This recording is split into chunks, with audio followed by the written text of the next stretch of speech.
In this week's video, I'm going to be talking about Festool's newest track saw, the TSC 55 KEB.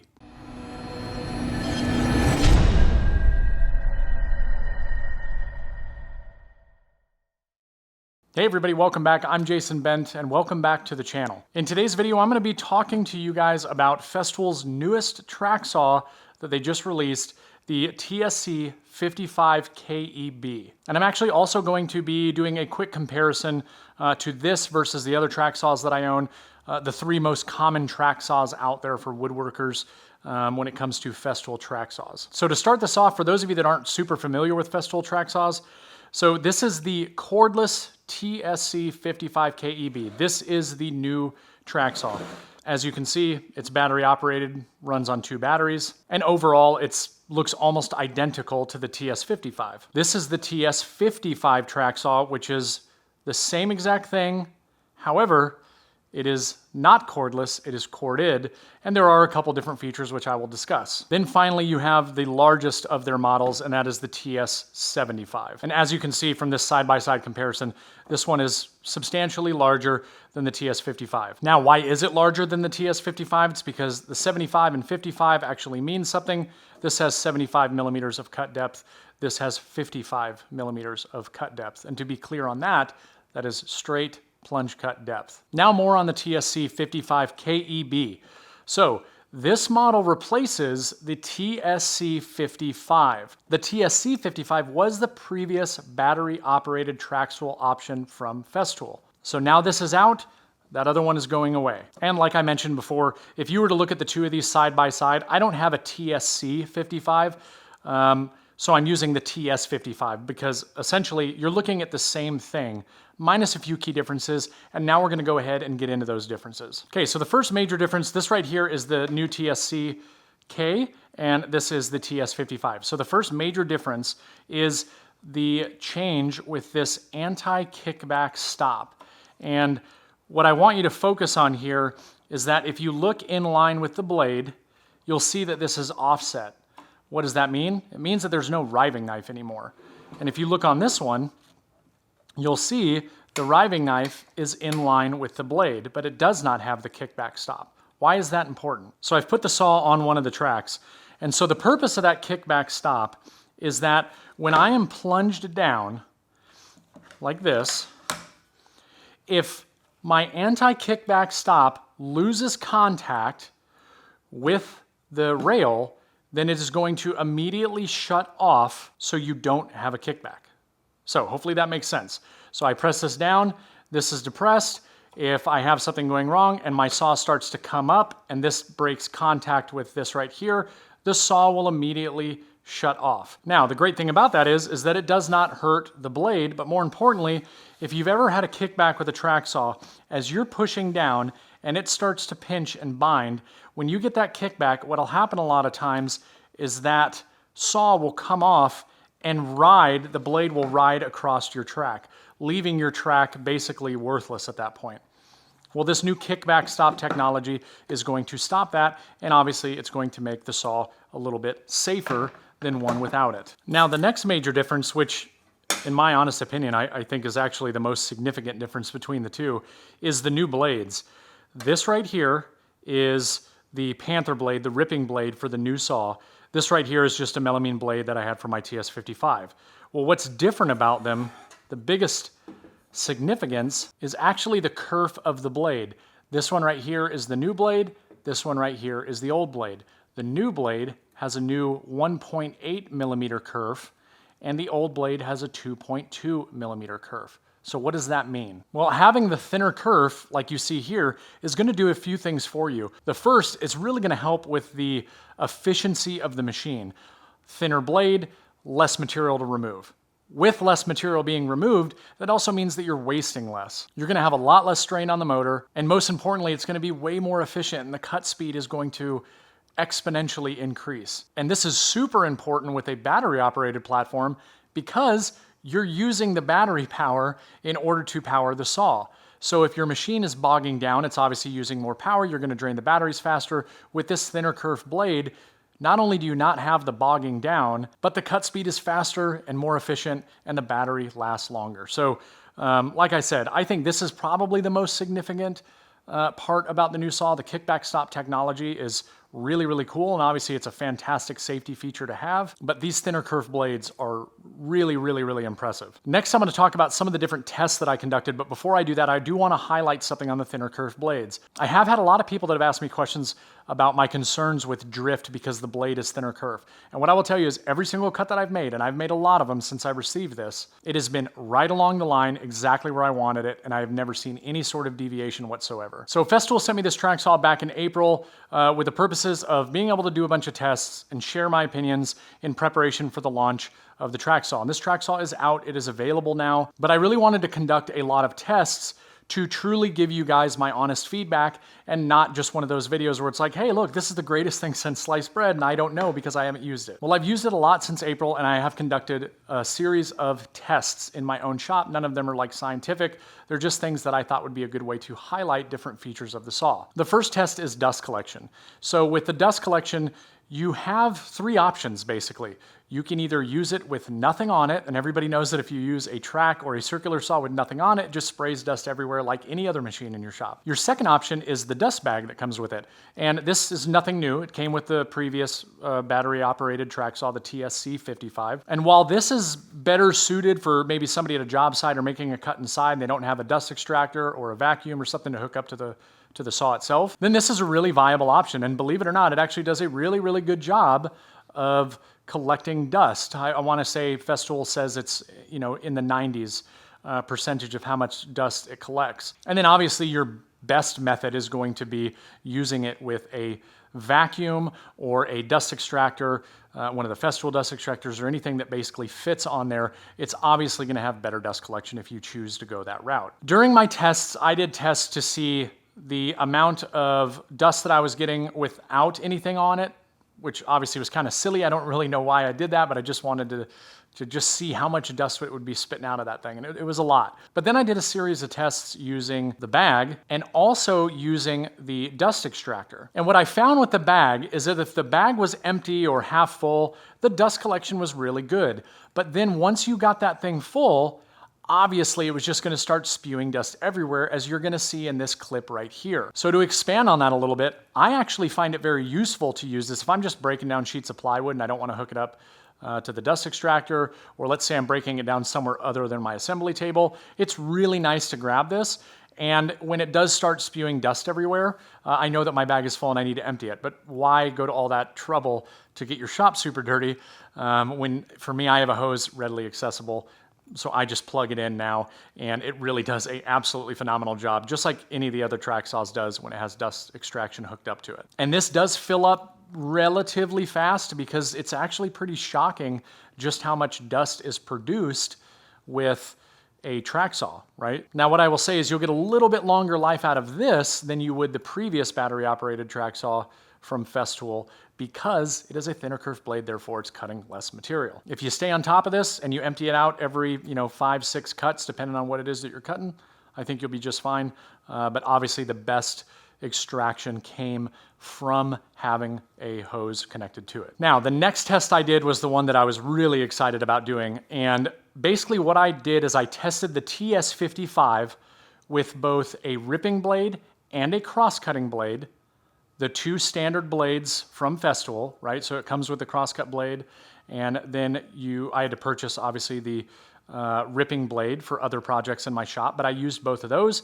And then I tested the new TSC 55K with the standard crosscut blade that comes with it, along with the Panther ripping blade. So I was racking my head trying to figure out, like, what can I do to really test out this saw?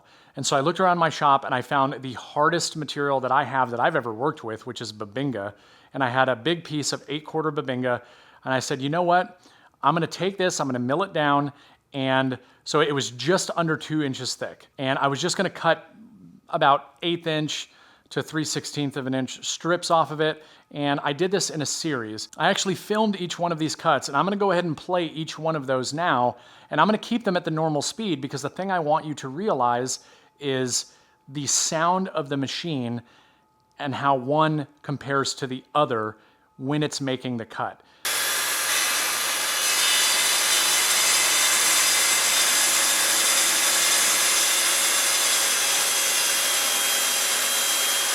So the first cut that I'm showing you is a full depth pass using the standard crosscut blade with the TS55. And on this cut, I actually was not able to continue making the cut because the machine bogged down too much and it actually started to burn the wood.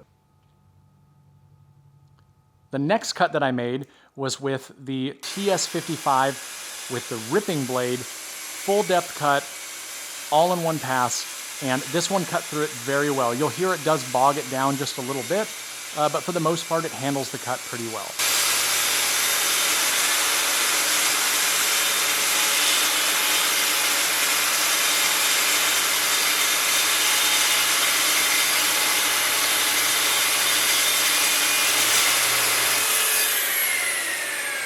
Now, this next cut that I'm going to show you is a full depth with the crosscut blade on the new TSC 55K.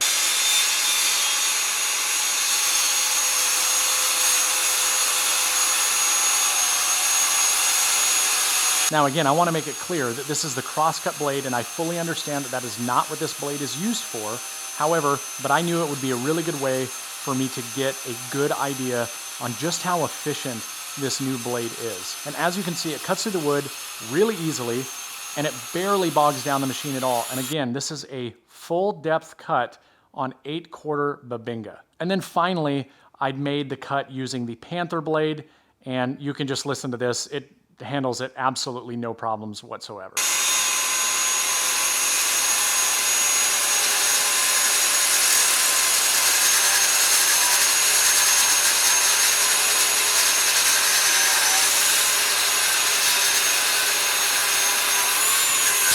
So again, that test is not, super scientific or anything like that. I'm not saying that like this is the way to do this test, but it was the way that I had to do the test in my shop, and it told me everything I needed to know about the difference between the thinner kerf blades and the previous full kerf blades. Now, the final test that I conducted had to do with battery life. And this was something that has always made me very nervous when it comes to battery operated tools. I never wanted to have something go dead in the middle of a project because it only lasts for 30 minutes and it just gets really frustrating. Well, here's what I'm going to tell you.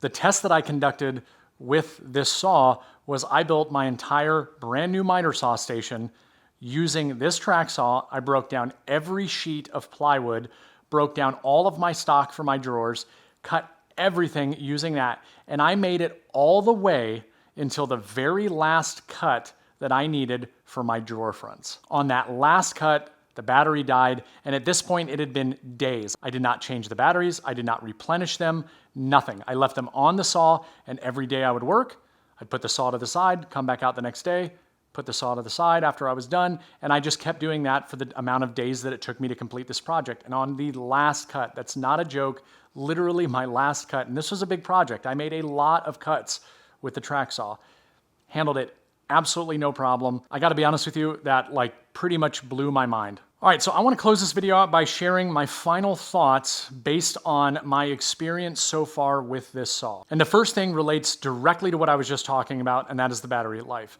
I have had reservations for a very long time about using tools with batteries in the shop because I'm like, I've got the power, why would I want to use the battery operated stuff?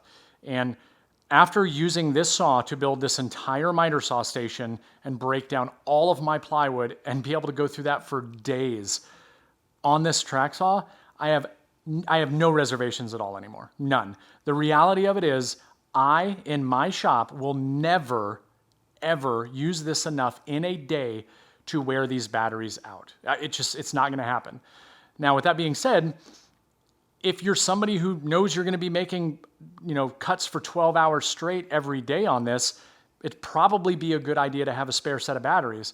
And with that, you take those batteries off that are dead, you put them on the new Airstream charger that they come with, and they'll be charged well before you ever kill the batteries on this. So to me, I am actually making the shift now to try to switch everything I can to battery operated. And there's a little key point about that I want to address here in just a second. But I have changed everything like not just in my shop, my yard equipment, every piece of yard equipment, my lawnmower, my weed eater, all that stuff. It's all battery operated now. Why? Because I've realized how far the technology and batteries has come, and it has really, really made things extremely easy and really nice. The other thing that I wanted to share is I get this a lot. And I used to say this, just to be completely upfront and honest. I used to say this, I don't really see myself switching to a battery operated platform because I have to plug the tool into dust collection anyway. Why not plug the cord in? And I followed that for a very long time.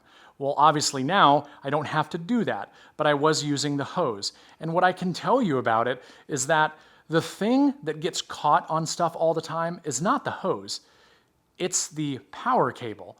And what I have found with this is that if I can only use the hose, my life is way less frustrating because that power cable is not getting snagged on different things. And also, to be fair, again, you don't need the power cable and you don't need the dust collection. You could use this, which is a nice option. So now I just hook up the hose. I don't have the cable getting caught on stuff, bothering me and making me curse in my shop every time that happens. So it's actually been very, very nice because I don't have the issues with just the hose. The next thing is the Kickback Stop. It is an absolutely great feature to have.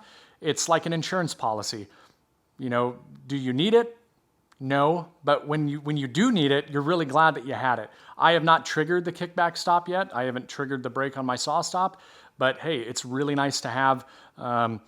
It's really nice to know that I'm not going to destroy one of these rails because I have a kickback, and it's just a nice feature. Again, it's just one of those things where it's like, hey, you know, better to have it and not need it than need it and not have it. And so my recommendation on really any of the track saws, right? This is what I'm going to tell you. If you're already in the Festool cordless ecosystem and you want to go cordless, buy this. Like, if you ask me, I think this is the best track saw out of the 3 track saws. Now, they do have a contractor construction track saw that, you know, it doesn't fall into this realm, you know, in shop woodworking.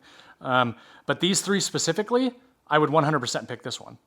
And to prove that to you, this is my go-to track saw now. I'm getting rid of my TS55, and I am potentially getting rid of my TS75. It's kind of unfair to compare this to the 75, simply because the 75 is a larger capacity, so it's not the same track saw. However, in my shop, I never need 75 millimeters of capacity. With this saw, I'm never going to use my TS55 again. So if you're okay with a battery-operated platform and you like the idea of that, I would tell anybody, if you're looking at these track saws, the TSC 55K is the best option. Thinner curved blade, kickback stop, battery operated. Oh, and by the way, it has Bluetooth batteries, so I never have to worry about any kind of power cord, obviously, because it just syncs with the Bluetooth on your vac, which is awesome. But this is it for me. If you're somebody that only does big, huge, thick tabletop live edge slab stuff and you need that 75 millimeter capacity that the TS75 offers, then yeah, maybe that's a better option for you. But for me, 100%, this is the saw in my shop, and I will continue to use this. I am super impressed by it. I'm super impressed. It sounds a lot different. It's actually quieter, in my opinion. One thing about the TS55 and 75 is I always felt like they almost sound like they want to fall apart when you use them, which I always thought was strange. It's that way with a lot of the tools. It's just something about the noise. Obviously that doesn't ever happen, but when I actually, I'll go ahead and start it. Stops a lot quicker too. So the sound is actually another benefit. So again, I know I kind of rambled there at the end, but I love this saw. Like, it is absolutely fantastic. I am a battery guy. As soon as the cordless jigsaw is available on some website again somewhere someday, I will absolutely be purchasing one of those and getting rid of that battery operated one. So it's just great. I mean, bottom line, if you guys are looking for an awesome track saw, get this. If you want battery operated, get this track saw. If you want better cuts, faster cuts, more efficient cuts, go with this track saw, thinner blades. I just can't say enough good things about it. So hopefully you guys found that information helpful. As always, everybody, I appreciate you guys taking the time to watch. If you guys want to follow what I'm doing over on Instagram, you can find me there at Bent's Woodworking. Over there, you're going to get to see what I'm doing on a daily basis and actually get to follow along live. I do a lot of stories showing you the builds that I'm doing. And in most instances, the stuff that I'm doing in the shop doesn't come out to YouTube till far later. So if you guys want a sneak peek at that, definitely head over there and check me out. And if you guys want to see everything that I'm doing in one place, go over to bentswoodworking.com and check me out there. Until next time, everybody, get out in the shop, try something new, and I'll see you in the next video. Thanks.